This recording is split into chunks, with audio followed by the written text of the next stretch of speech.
You better wake up, mate. All this Real Madrid stuff clouding your emotions. He didn't even need to pull him down. Suck your mum. Suck your mum, ref.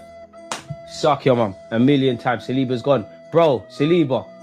And just like that, you're now not playing against Liverpool. Losing to Skegness. Title over. Lock it off. I'll see you next season. This is an NBA channel from now on. Tuesday NBA tip-off. Lock the season off. They will never learn, and they don't deserve to win the league title.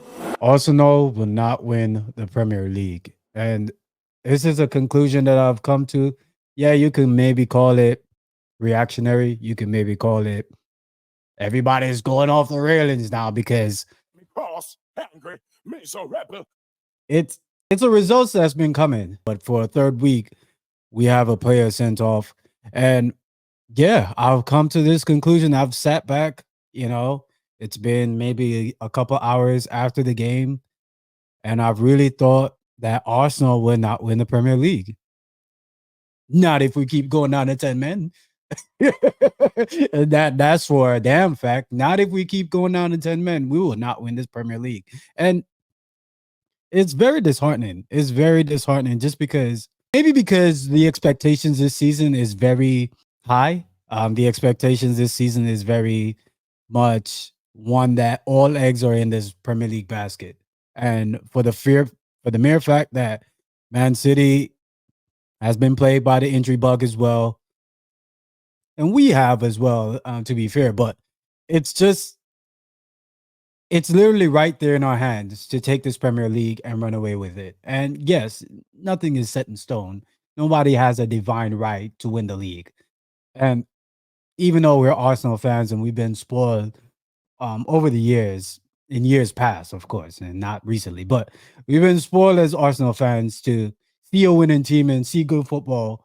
So the expectations is that, we should be in and amongst the mix of winning the Premier League. But if we keep shooting ourselves in the foot, man, this is just a pipe dream. It really is. And today was just another reason why we won't win the league. And it's just a harsh reality. It's a reality that we all have to face. It's a reality that, listen, point blank period, man. You go down to 10 men, you're literally shooting behind the 8 ball. And yes, there are pro players that, you can skip the ball over it, or you can, bank it off of a corner and go around it. Yeah, there's ways to go around being down 10 men. But the mere fact is the winning shot is there, and you're to win the game, and you are behind the 8 ball.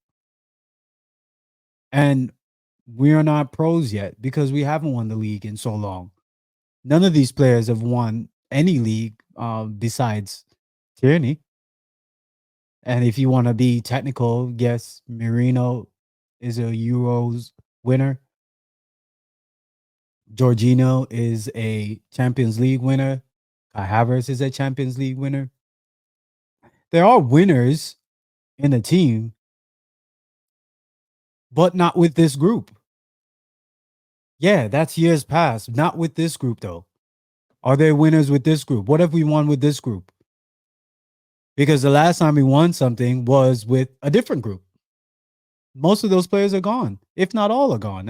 I can't even recall it right now because my head is so scrambled.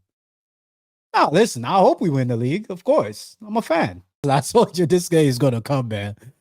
Rivals are reveling in Arsenal's fans' sorrow. And rightfully so. Rightfully so. We deserve it today.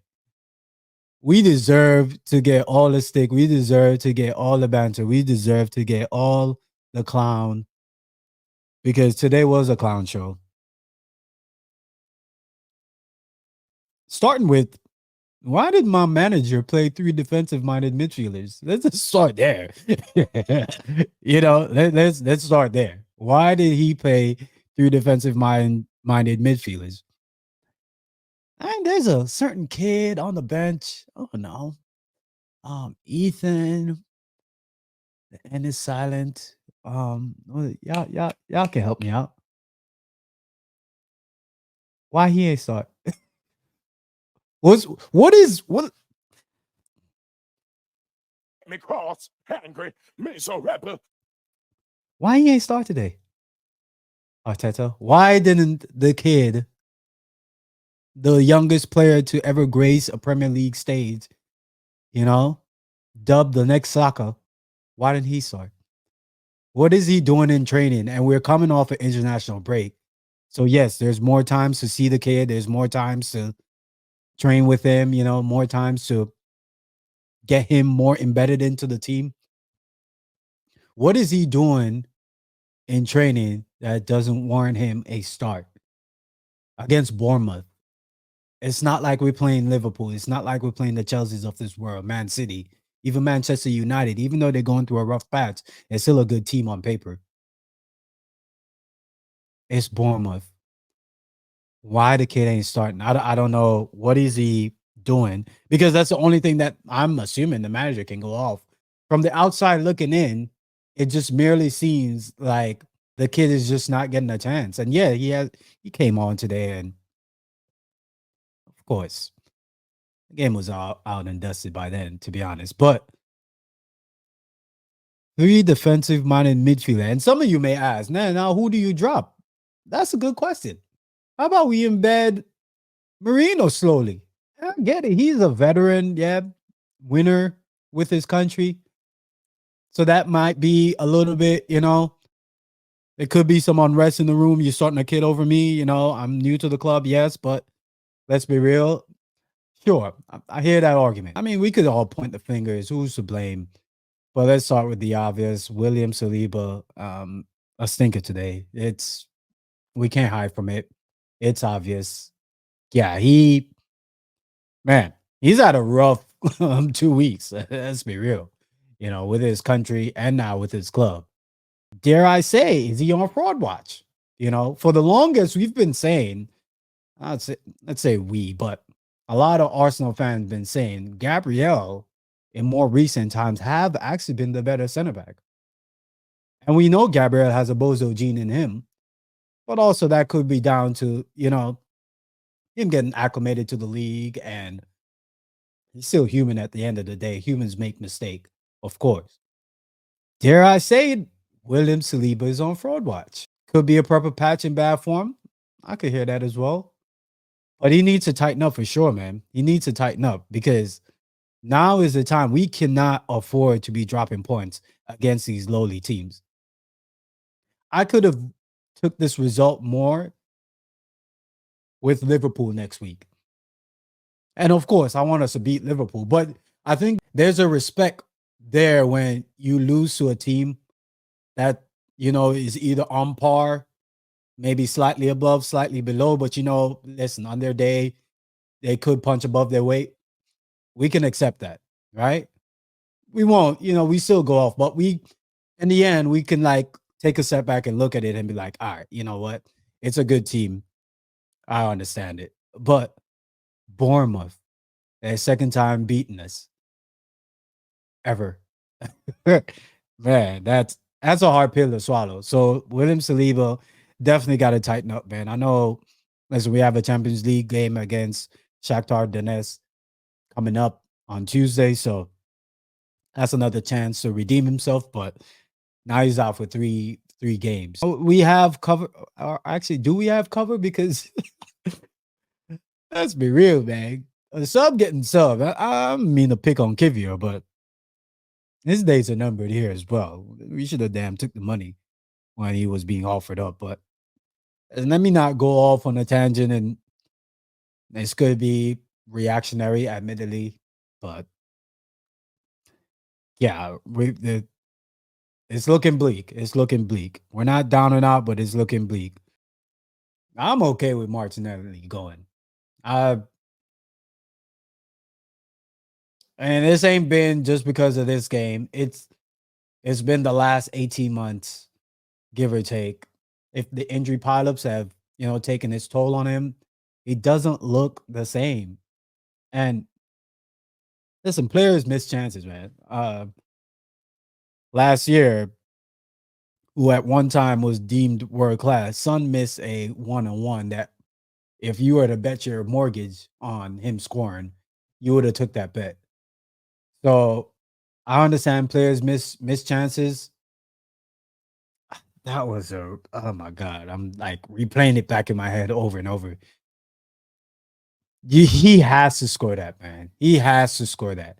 Professional player, you're getting paid £100, £100,000 a week. You have to score that, man. There's no excuse. And you know what's funny?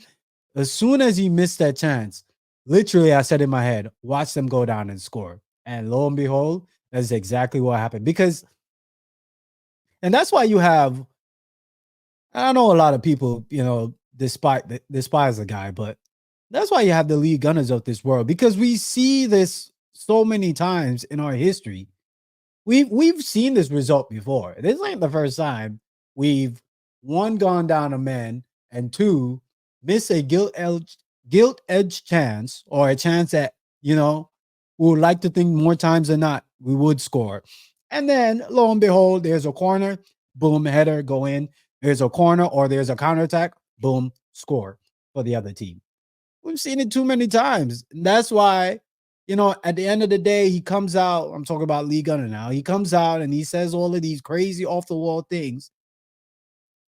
But of course, he has some misses. Let's be real. He has said that Odegaard is shit. He's been proven wrong on that. He said Ben White was shit. He's been proven wrong on that too. So he ain't the oracle. But more times than not, he said some outlandish stuff at the time. And at the end of the season, he's been proven right because he's just going off a track record. And track record has stated that Arsenal have been there, done that. That result today is not an anomaly. It's an anomaly for the last 2 seasons, yes. But it's not an anomaly for Arsenal in terms of his history. At least the last years of Wenger and post Wenger. That's been Arsenal for you, man. Arsenal since 2010, I want to say, are known for this. Man, today drained me. Today drained me. But let's move on. This Champions League game coming up this Tuesday is gonna definitely test our meta. It's gonna definitely be the litmus test.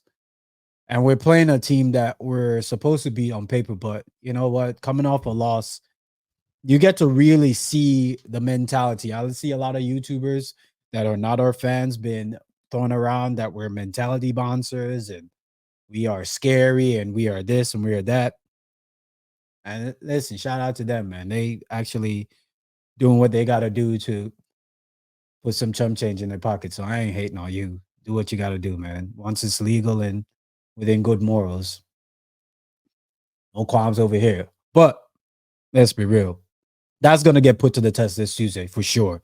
We're going to see what this team is made of and what they're going to do coming off the back of a loss at or against a team, I should say, that we are supposed to beat. So I fully expect us to show resolve, show some fight, show some heart, and come away with a very good result. But I wouldn't bet my mortgage on it, because like I said, we all suffering from PTSD. Those who are older, 30 and up club, who are been there, done that, seen this team, been disappointed, been happy, all the above. Know that you cannot until we've seen this team prove us wrong. Yeah, there is so much hope that you can put on this team. Going off the title of this video, are Arsenal overrated? And I don't think that question is outlandish. I don't think that question is a question that is like, are we just being reactionary? What I would say, or what I will say, though, is that question will be answered in April, May, whenever the Premier League is decided, or when it comes around to, again, May, June, whenever that Champions League final is, or around that period when the FA Cup final is, or maybe in February, or is it February or January when the League Cup final is? Kind of get my gist here. that overrated title or label will be answered in those time periods that I just stated. Are Arsenal overrated?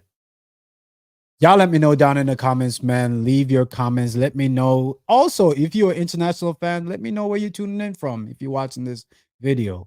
Also, I love to shout out the international fans, man. Y'all the real dedicated ones. Y'all and the away fans, man. The international fans and the away fans for Arsenal are like the diehard. And yes, I'm not saying those of you who go to the matches on game day, the home fans, hey, shout out to y'all too, man, because y'all spending your hard-earned money to go watch the team that you love. So shout out to y'all too. But I don't know. There's a special place in Arsenal heaven for those that are away fans and those like myself that get up 4 o'clock in the morning to watch your team. So shout out to you guys. Of course, leave a like on the video and also subscribe to the channel. Until next time, ease in the month.